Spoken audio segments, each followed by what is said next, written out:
BTC নিৰ্বাচনত জপিয়াই পৰিছে ৰথী মহাৰথী।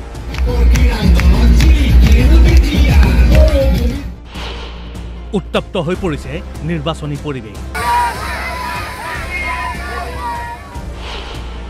ইউপিপিএলৰ কাৰ্যালয়ত দুৰ্বৃত্তৰ অগ্নিসংযোগ।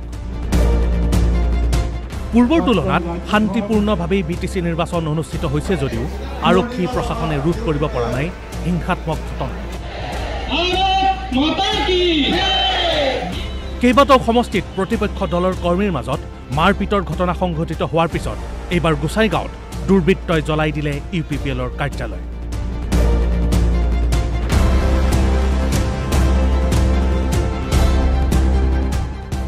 ইয়াৰ মাজতে গোসাইগাঁৱত নিৰ্বাচনী সভাও অনুষ্ঠিত হৈ গ'ল মুখ্যমন্ত্ৰী। প্ৰাক্তন মুখ্যমন্ত্ৰী তথা সৰ্বানন্দ সোণোৱালো জপিয়াই পৰিছে বিটিসি নিৰ্বাচনত। শালবাৰীৰ বেৰেংগাবাৰীত নিৰ্বাচনী সভা সৰ্বানন্দ সোণোৱালৰ। ভাল হ'ব আৰু বিটিআৰত মই দেখিছোঁ এতিয়ালৈকে যিমানকেইখন মিটিং কৰিলোঁ ৰাইজৰ বহুত আন্তৰিকতাৰে ৰাইজ সভালৈ আহিছে। ৰাইজৰ সঁহাৰি অত্যন্ত উৎসাহজনক আৰু ৰাইজেও বিচাৰে যে বিটিআৰ বিজেপিয়ে দখল কৰক, কাৰণ বিজেপি আহিলে ইয়াত প্ৰকৃতাৰ্থত সকলো জাতি জনগোষ্ঠীৰ মাজত স্থায়ী শান্তি থাকিব আৰু সকলোকে সামাজিক ন্যায় দিয়াৰ ক্ষেত্ৰত বিজেপি চৰকাৰেহে পাৰিব। ইফালে চাহ জনগোষ্ঠীয় ভোটাৰৰ মাজত প্ৰাক্তন কেন্দ্ৰীয় মন্ত্ৰী তথা ৰাজ্যসভাৰ সাংসদ ৰামেশ্বৰ তেলী। দিহিৰা পৰিষদীয় সমষ্টিত নিৰ্বাচনী প্ৰচাৰ চলালে তেলীয়ে। ভোটৰ যিটো পেটাৰ্ণ আমি দেখিছোঁ 71,000 আছে ইয়াত।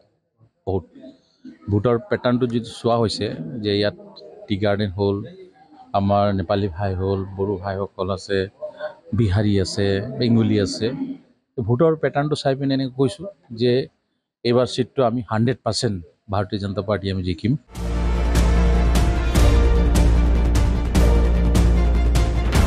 খৈৰাবাৰীত বিশাল নিৰ্বাচনী প্ৰচাৰ সভা হাগ্ৰামা মহিলাৰ।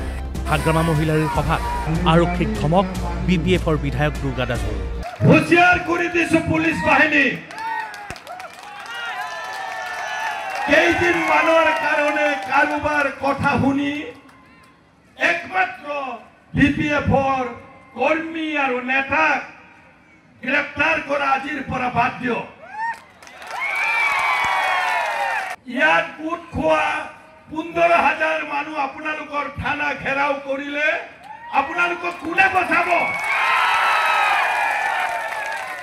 হাগ্ৰামাৰ প্ৰতিশ্ৰুতি বিটিসি চুক্তিৰ আগৰ পৰা বড়ো ভূমিত বাস কৰা সকলোৱে পাব ভূমিৰ অধিকাৰ। আমাৰ চুক্তিত বেলেণ্ড ব্লকৰ কথা উল্লেখ কৰা নাই। আমাৰ চুক্তিত কৈছে 2003 চনৰ 10 ফেব্ৰুৱাৰীলৈকে য'ত আছে 10 ফেব্ৰুৱাৰীলৈকে যিমান আছে চবেই বিটিসিৰ বাসিন্দা। আপুনি য'ত যেনেকৈ আছে এনেকৈ থাকিব। কোন ছাৰ্ভে কৰিছে? এইবিলাক কাম নাই, মই আহোঁ। Bureau report DY365।